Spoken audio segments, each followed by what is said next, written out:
Well, good morning, everybody. This is the Core Truth, and I'm super excited to be here today because there's so much news. And so I wanted to call the expert, Jonathan Miller, to discuss the Compass Anywhere acquisition. But Jonathan, just for qualification and a little bit about you, why I've asked you to kind of talk us through this, I think is so key and critical. So tell us what you do and maybe some of Sure, your accomplishments. sure. So I get to the whole podcast get to talk about myself or just this intro? Just to open Uh, this up a little bit, right? sure. So I am the founder of a real estate appraisal company based in New York called Miller Samuel. I'm the author of the Douglas Elliman Market Report series. I've been doing that for 31 years. I teach market analysis at Columbia University. And I've been doing that since about 2018. And I'm the author of Housing Notes. I've been writing those consistently, which you can find at housingnotes.com, which I've been writing since it's 11 years. So the time is adding up. And this conversation, I think, is about a post I wrote about the Compass purchase or merger, whatever you want to call it, of Anywhere. Well, it absolutely is. It's on everybody's mind. Everybody's curious how it's going to affect the industry, how it's going to affect transparency of listings. We're talking about, maybe agent comp plans. There's so much in this that we need to get into. Maybe even the rise of the boutique, like Element again. You know what I mean? Like, Yeah. there is a ton to talk about. So, kick us off. I mean, where do you want to start with this?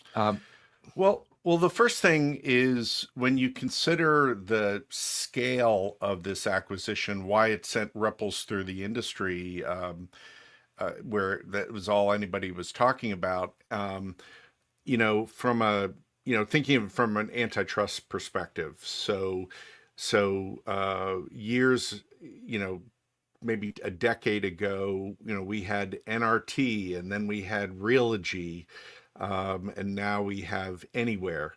And the distance between the first or second player in the market and the third or fourth was tremendous. And so, from a regulatory standpoint, I looked at this and go, well, there's precedent for this because I did the math as best I could, and it looks like when Compass, and it'll be a year for them to get regulatory approval. So this time next year is when the merger or acquisition actually happens. They'll be 3 times larger than the second place firm, which will probably be EXP. And so there's precedent for that. And we can get into it further, but the part that I've always sort of battled with Compass in general, and I have a lot of broker friends at Compass, a lot of people that I've known for decades. So this isn't critical of the agents there, it's critical of sort of the business model. And one of the things that I've spent a lot of effort and time writing about is private listings. And I think agents need to understand what the end game is for private listings and why Compass is doing that. That's sort of the going in conversation I'd like to have. Well, let's start right there. They've been pushing their private listing platform, and there's just lots of debate about it. We realize that sellers should have a choice whether to go private or not. But on the other hand, are they getting the exposure? Is Right. it just so companies can double end deals? I mean, what is the Right. purpose really behind private listing, in your opinion? Yeah. So I think the long game is that Compass wants to automate and largely push out real estate agents and that'll happen over time by basically compressing fee splits because there'll be less competition, right? And that's the concept of a private listing. And this is something I wrote a post about this in my housing notes Do you back mean in. when you say compressing fee splits, like maybe they'll even roll their agents back their splits, like reduce what they're paying them? Yes. And I that's think, because they have so much power now. Is that right? yeah, as you build, I don't know if it's fair to call it the end combination of the firms a monopoly, but there'll be less competition because they're going to have 50+% market share of the brokerage industry. The reason I bring this up is because uh, I'm I don't want to stand on a soapbox, but like I'm all about transparency and sort of sharing of insight, and just it helps everybody. And the private listing concept, many agents like that, and the way it's being sold is and I wrote an extensive post about this back in February and about private listings, and literally like within an hour, Robert Revkin, the CEO of Compass, emailed me directly and wanted to set up a meeting to state his case.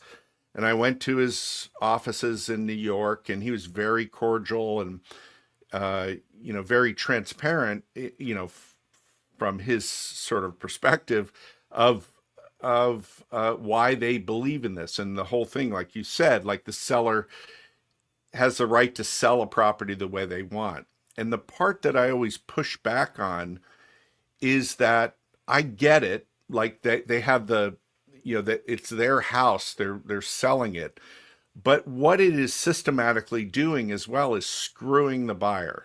And so think about this, and maybe I'm too much of a purist, but this is the biggest transaction of a buyer's life. And the deliberate plan of private listings is to hide information from the buyer. And they're very open about it. Like, and I'm sure this has been, And they're hiding it from brokers outside their network. yes, it's basically, let's not, and the reason why back in February I started writing about private listings is, listen, there's uses for them, but if it's your whole scale business model, then you're basically building in this sort of systematic way to hide information about the buyer, from the buyer or the buyer's agent, someone not in a network or whatever. So there's less transparency, right? Correct. And the reason I started writing about this topic is I was talking to a Wall Street analyst in the housing sector, and I said, what do you think about this whole 3-phase marketing program, which is what the private listing concept is based on? And it's online, you can read it.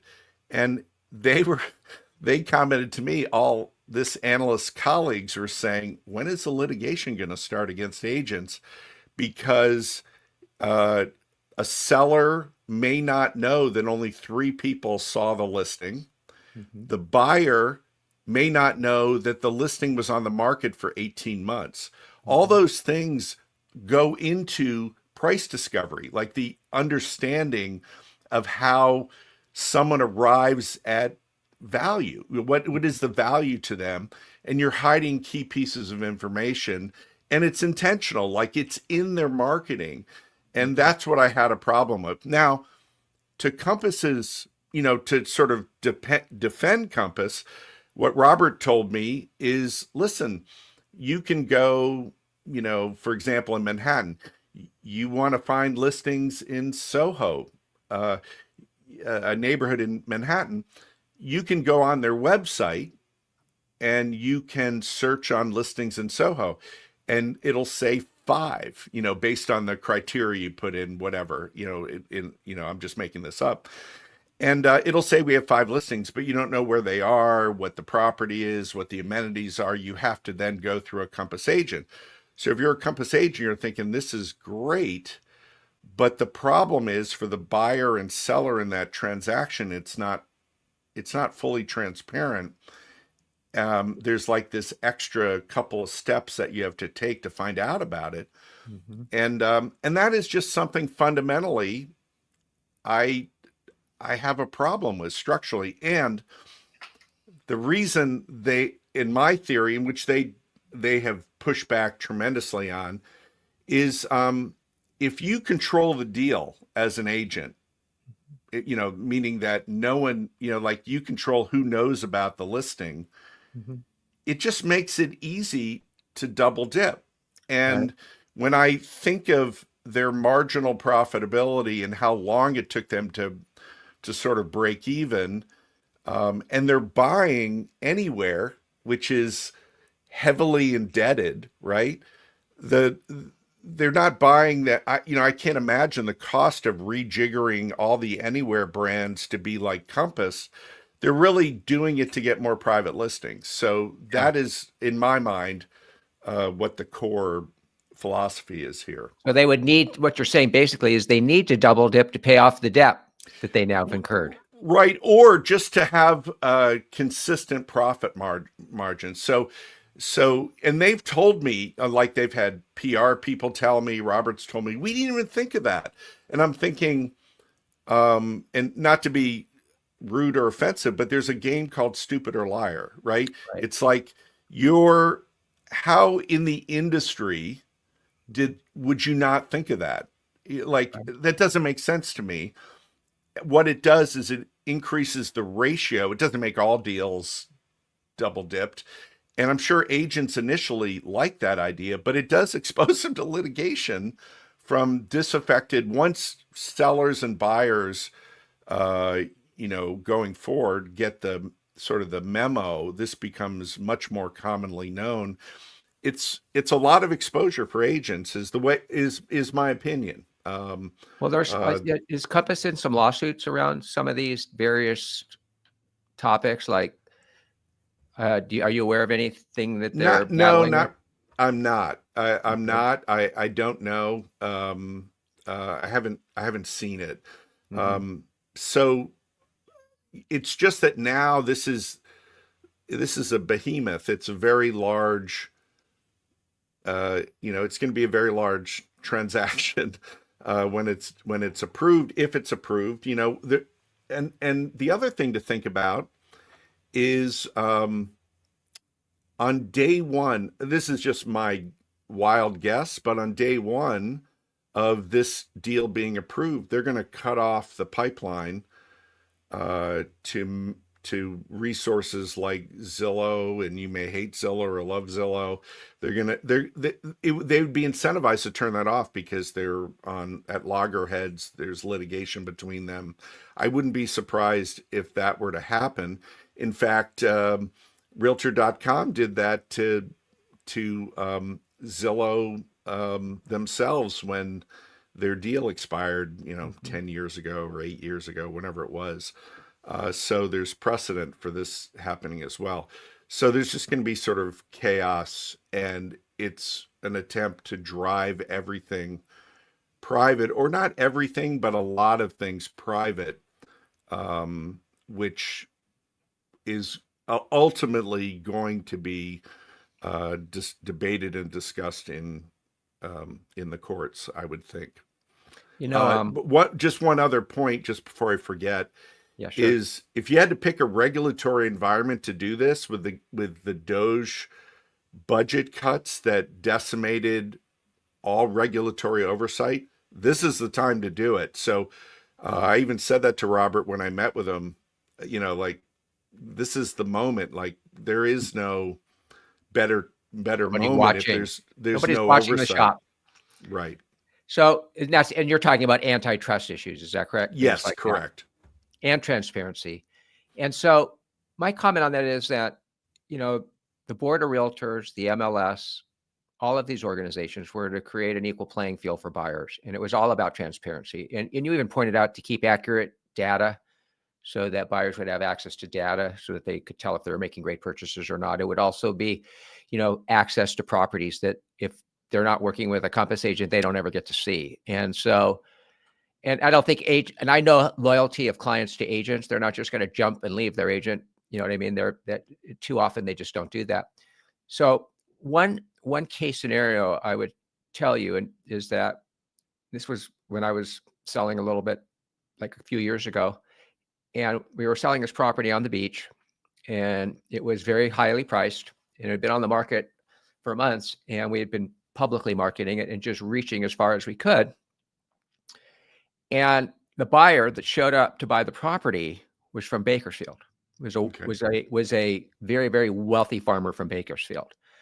Now that buyer would have never been reached had that been a private listing. It would have never happened. Right. But because it was being exposed so publicly, and he just happened to be looking at that, sitting on his farm with his wife, and they wanting to, come west once in a while and get out of the heat, right? They purchased this property. And that's the risk, I Right. think. And that risk has to be explained to every seller, because like if a seller is really seeking privacy and they don't want their property on the market and things like that, which if you're a celebrity or maybe you have neighbors you're trying to avoid Right. interacting with, I get it. Sure. But for the For a person trying to systematic get top business dollar, model. if the person Yeah. trying to get top dollar, how does hiding the Right. property work? How does that Right. make it more, it doesn't make sense. It doesn't. So you have to look at why do it, right? And Mhm. one of their and Robert's been very public about it, is to be basically the central clearinghouse of all information. In many ways, to become they become the de facto MLS at some point when they gain critical mass on private listings, and it just Mhm. sort of changes everything.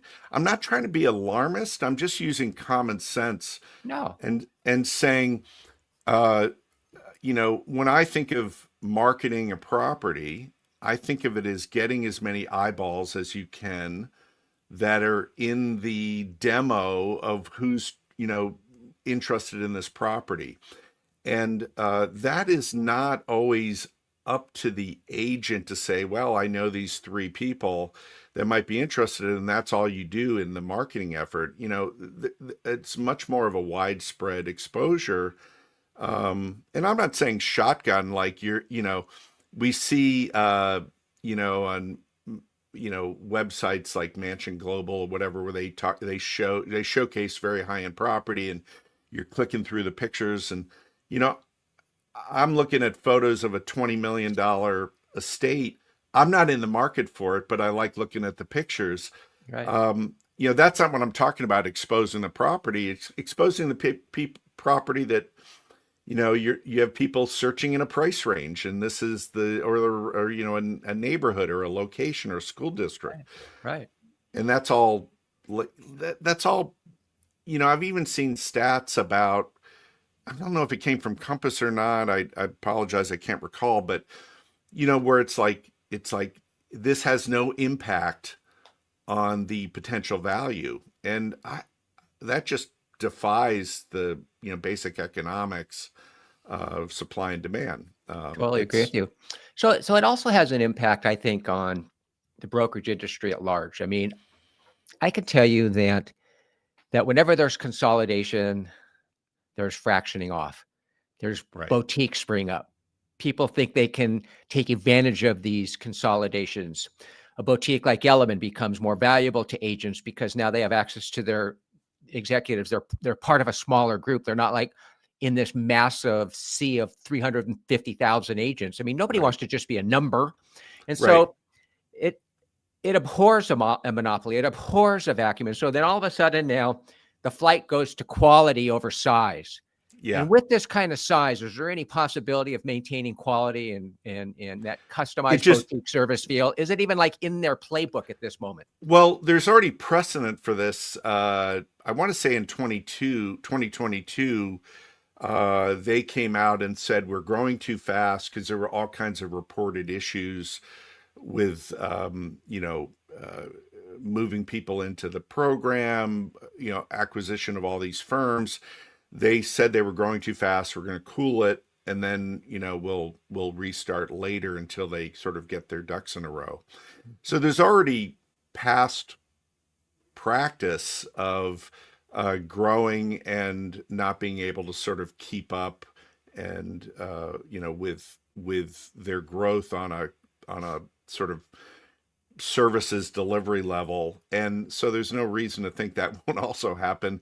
And this is a much bigger sort of engine to manage than it was before.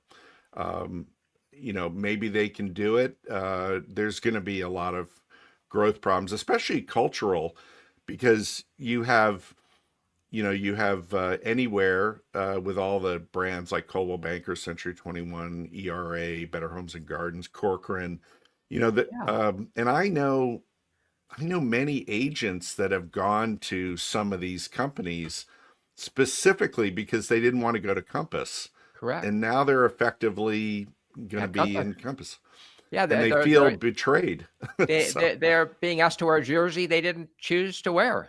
right, and they specifically avoided it in their decision to Mhm. move, and so I feel sorry for them because that's, they didn't sign up for that, and then they, are they going to move again? Are they, going to wait and see what happens? It just we already have so much uncertainty in this, this economic environment.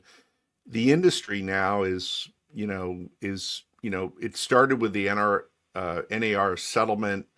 That still hasn't, it's still sort of out there. And now we have this. And I've always said that Compass is a disruptor by capital, not ideas. And that's what it is here. The disruption is, brute force through capital. And I can't criticize them, criticize that. That's what's made them the dominant player, but it doesn't necessarily sort of confirm or mean that it's a sustainable Well, it ongoing. goes in the face of collaboration. An Element and the agents here, we're about collaborating. We're out trying to help our clients achieve their goals. It's not all self-interest. You know what I mean? And Yeah, so it flies straight in the face of collaboration when you start building a fence around your listings and your agents. You know what I mean? It actually yeah, creates a division. right. And this business has always been about collaboration. It's always been about working with outside brokers, about sharing information, Yeah, building relationships, all of these things. I think it just gives everybody else in the world a competitive advantage. But the problem I see, Jonathan, and this has happened so often in our industry, and it even goes back to when we gave all of our information to Zillow in the first place. yeah, And I love the analogy of, we gave them our watch and now they're selling it back to us. I love that. yeah. That's one of the greatest analogies I've ever heard. And here we are again. Is the industry, in your opinion, going to sit on their hands again and just watch what happens? Or do you think there's going to be some fighting back? What do you see? I I want to say I'm hopeful that there'll be a fighting back. I don't know. I after uh so for, in my career, I was actually in, was it 2005 or 6? I was invited on the Trulia advisory board, right, during this whole, and I wasn't there for operations, how to, mine was like to give them advice on market conditions and, as they expanded. And I just it was before they had a website, and as I look back on it, and I was the member before they had a website, and I was on the board at the time of the Zillow Trulia merger, and I I I just felt like the brokerage community that were on the advisory board were sort of readily manipulated by the tech industry. Mhm. The way every meeting went was, and we'd be flown to San Francisco twice a year, and it was really fascinating to see this startup become so big. Is they would say to the industry, they would go, and this is, back in '06 to like, '08, '09, they would say, we're going to introduce this. And everybody in the I was not a broker, but everybody on the sort of the advisory panel would say, no way, you can't do that. That's bad, whatever. And then 6 months later, at the next meeting, they go, okay, so we implemented this. Here's the next thing. And so the thing that everybody said no, they implemented it anyway. And I think that's what's going to happen unless the brokerage industry this time, really pushes back to I don't know, build a better mousetrap, or sell their values on, their customer, like the points you brought up. Mhm. Um, make that much more a core truth. Right. To that's the way I would think of it.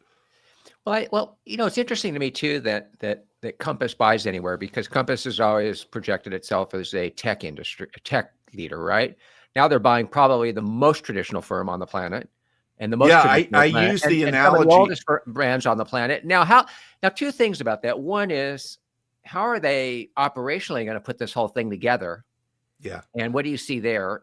That's my first question. Let me go with that question first, and I'll go to my second Yeah, question. that's a great question. In fact, a good friend of mine, we were having a conversation when the news broke about this. The Wall Street Journal actually broke the story an hour before the press release came out, and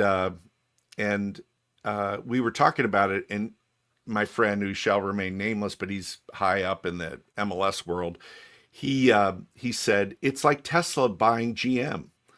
Yeah. It's like you have this tech sort of new way of looking at things, buying sort of legacy firms, which are a big part of the market. And I thought that was brilliant. He told me I could use it, so I used it. But you think about that. So I think about that, and your point is, they're completely different in one's a startup, no legacy issues. The legacy firms, like the holding company has a high debt load. So what is it and this acquisition confirms that it's all about scaling private listings. Like that is the reason, Is that a because survival strategy in your opinion? I think it's the only, yes, I think it's the only way to increase the double dip sort of ratio and the private listing ratio to control all information. Like Yeah, that to seems me. that way to me too. Yeah, that's and maybe you could it's a survival strategy, because their strategy up until now has not it's not been sort of, for someone backed by I'm blanking out, but they're the people that back them. SoftBank, that group. Yeah, SoftBank, sorry. Mhm. That their philosophy when they invest in somebody is, we want you to be the market leader, right? Mhm. Like, we want you to crush all the competition, be the market leader.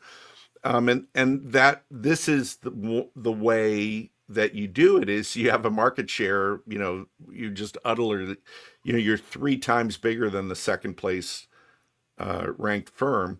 But if you don't do that, then it's going to be very slow growth. You pick up a firm, keep picking up individual firms. Well, why That's do you tough. think Anywhere did it? Why would the biggest brokerage in the world do a Yeah. trade swap with Compass and just turn Well, over I've the talked to reins? a lot of people about that in the industry, and I came to the conclusion, after talking to people a lot smarter than me, is that the anywhere got double their value.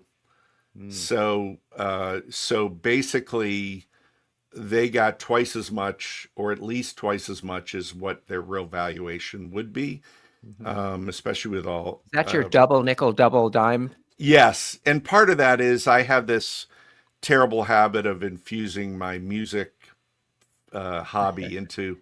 So Double Nickels on the Dime is Right. a punk rock album, but the idea of Double Nickels on the Dime is, double nickels means you're driving 55 in a 55-mile-per-hour zone, and on a dime means you're riding right at 55, and that's what I think of anywhere, right? Like Right. it's driving 55, Mhm. and you have somebody that's going much faster that sort of scoops them up. Yeah. That was my. Well, now operationally, I mean, their heads are spinning, because I've been part of 5 acquisitions where I've, Wow. been kind of in charge of it. But we were buying like small companies or companies of equal size. I mean, they're buying, 6 brands basically, or Yeah. so, right? I mean, Yeah. it's beyond an operational And each of those brands have their own nuances and, operating systems. And I'm thinking that it's so interesting to me too, because then not only all the logistics and operational changes and technology changes and adaptations and moving agents from this system to that system and all of this different stuff that agents are going to be pulling their hair out because all they want to do is sell real estate. Now they got to worry about this. It's a distraction. Right? It's a distraction. It's a huge, you have no idea. But even more so, because you said it, like Coldwell Banker agents didn't want to be at Sotheby's, and Sotheby's didn't want to be at Century 21, and most of those agents didn't want to be at Compass. And now, you know what I mean? Like the whole thing that's being thrust upon them is chaos. Right. And it's going to take them a while, like in, sort of years to sort of sort it out. Or the other option, I'm just being, I have no unique insight on this, is they don't care. It's just to get, keep the status quo, but it generates the private listings, right? That could be too. One thing I learned when I was working with Trulia is, when they merged, and that's what they're calling this, but it's not. It's just a takeover. But the merger is to keep. The idea is that they're going in and saying, we're going to keep all the brand identities. And that's what Zillow did when they bought or took over Trulia, because you have people that are loyal Trulia users that see Zillow as the evil empire, Mac versus PC, if you remember those commercials from a while ago. And so you get a lot more usage if you keep the brands, like to your point, keep them separate. Operating separately, because people do identify with brands in different ways. Here's the problem that I don't think they anticipated, and this is from real life experience. The people at Compass are going to go, we really like what we have here, but Sotheby's marketing is nicer. How do we get that? And the Sotheby's people are going to say, you know what, we don't have Compass's technology. How do we get that? Right. And the people at Century 21 are going to say, like, are we really like the step kids now? Like, nobody cares about us. And the people at ERA are going to say the same thing. And at the end of the day, they're going to have to jockey around and just make all kinds of promises and things. And here's what they're going to say. And here's what's never true. Everything's going to remain the same. Right. You don't have to. I have never seen that once. I know it's not going to happen this time either, because you can't run a company with 55 different operating systems, and it's just not possible. Now, are they going to be forced to do synergies and cutbacks and layoffs or anything like that, do you think? Or do you think they're just absolutely? I gotta think the only reason why I think they're talking about brand identity, maintaining it like Corcoran is Corcoran. We didn't even go there. I forgot about Corcoran. I'm sure they're really happy about this. Oh my goodness. She sent the email out that morning. I got a copy of it from somebody, and it's pretty terse, but it's very direct, and cover the points that we said, like, that the brand is going to say business as usual. And it's like, if you think about the logic of that, where all these companies, all these brands are telling their agents, who are the engine of each of the companies, and they're there for the services and branding that those companies represent, telling them everything's the same. And it's like, what corporate merger has ever been the same? None. You would have one merger. There's no point if you don't find synergies. There's no point, right? If there's no cost reductions, right? Yeah, exactly. And so, I think they're just buying time because, it's so much to sort of figure out what you're going to do. And they have about a year on top of trying, to their discuss in their sort of releases or press releases, that it'll take a year for the regulators to approve and all that. So it's going to be really interesting to see how the Zillow lawsuit with Compass plays out, how the people non-anywhere legacy brands respond to this. I think this is a massive recruiting opportunity for the people outside of these firms. In terms of offering, like you had said earlier, offering sort of a more realistic view of the way you know, Well, here's a great you're example, Jonathan. Like I think they've given the power back to the boutiques by creating this merger. In my opinion, the boutiques have the power now. Element has the power because we're the national boutique. There is no other national boutique. We are it. right, But even the smaller boutiques in their little local and regionalized markets, they're going to have more power too, for sure. right. And I look at it, and I was thinking about it like outside of our industry. And I remember when Amazon came out, and everyone said Barnes and Noble was going away. But what happened? They just recalculated themselves into more of a boutique bookstore, and they're Right. opening stores everywhere. And you go into a Barnes and Nobles, it is packed. They are Yeah. selling books, and Yeah. they're That's one of selling an my experience. hobbies in Manhattan is to walk into a Barnes and Noble. Yeah. Walking, they're all over the place. They're So, they're they're an experience yeah. where Amazon's not an experience. It's just a quick down and dirty plug in your credit card, get your book, And right? Amazon tried the in-person experience. Yeah. And they didn't pursue it. Here's another example with Amazon even. So Amazon buys Whole Foods. Whole Yeah. Foods isn't Whole Foods anymore. It's like Ralph's. No Yeah. offense, Ralph's, but you are Ralph's, and we know that, and we go there for what we want to get there. But Whole Foods used to be the boutique market. Well, I thought of Whole Foods. The first time I went into it, I They went into spawned Erewhon. Now Erewhon is the new Whole Foods, bottom line, and some of the other ones out the there. first time I went into Whole Foods, or is otherwise known as Whole Paycheck, I went in with my Or- oldest son, and we contemplated deeply on whether to buy an ostrich egg because it was like $35. Like every time I've been at Whole Foods, they have no more ostrich eggs, so I missed my opportunity. But it was quirky, right? And that was part of the charm. It's more mainstream now, which is not part of the charm. So, All right. So a couple last questions. Do you think this merger will make housing data clearer or more confusing or even unavailable?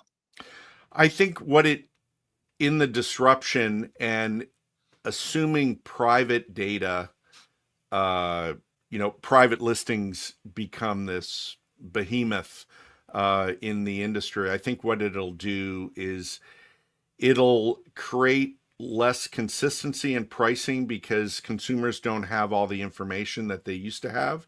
There's a pullback in sort of transparency.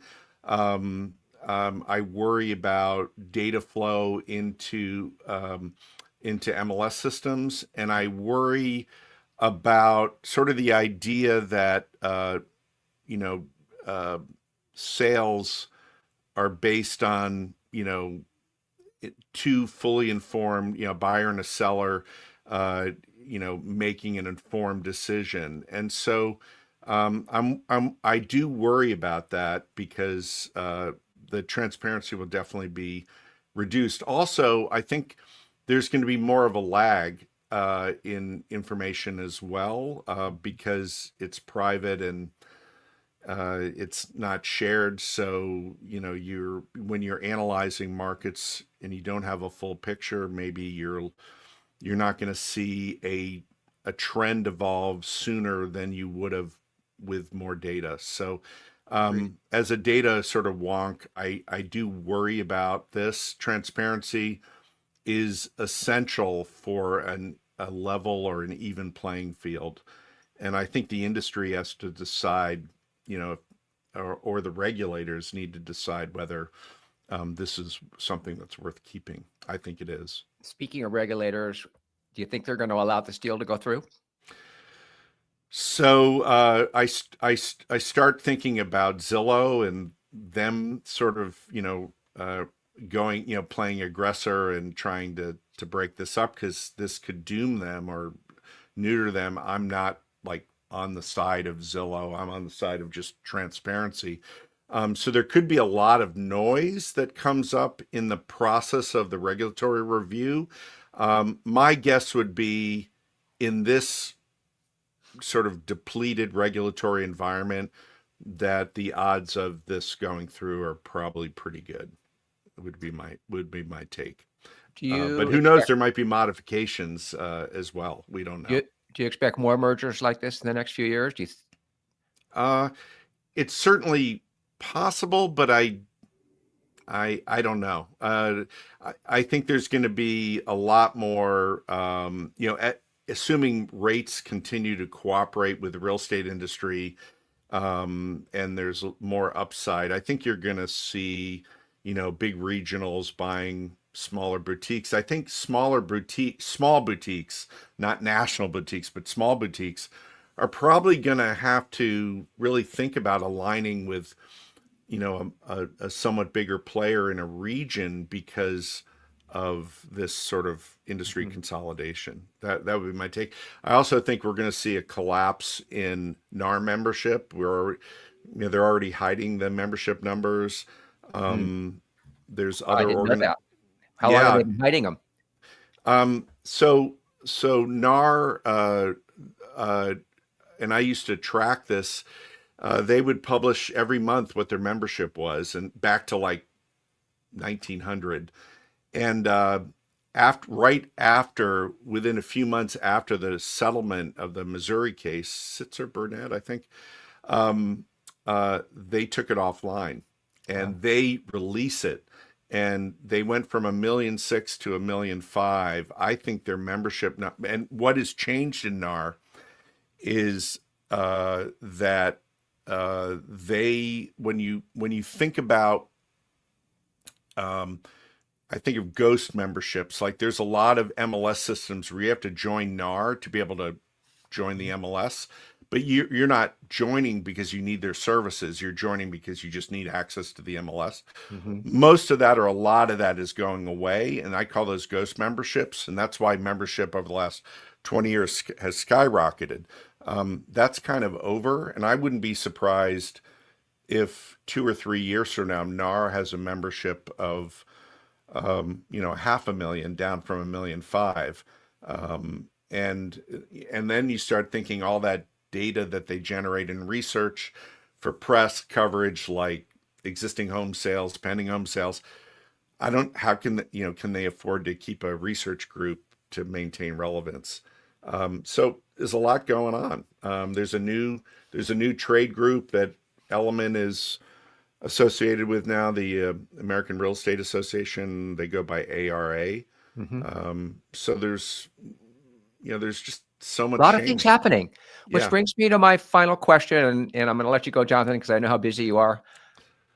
In every kind of a situation like this, especially as massive as this, there's opportunities. Where do you see the opportunities right now? Well, I think for real estate companies in general that are not in this merger, I think there's a massive opportunity to differentiate, and differentiate by the quality of services. I think this is a recruiting opportunity for those firms that, for disaffected Compass agents, to sort of make that pitch that there's a higher caliber of sort of human touch being offered in these smaller companies. Well, thank you, Jonathan, so much. And thank you, everybody, for being on The Core Truth today. Really great, exciting times. We have a lot to look at, to watch for, to see what happens. But I think you're right on the money, Jonathan, with all of your predictions. And are interest rates going to drop again, do you think? Is the Fed going to drop them again? A little bit. A little bit. Yeah. Not much. Not much, but the trend is in the right direction. Good. Well, thank you, everybody, for being on The Core Truth. We'll see you next week. Have a great rest of the day.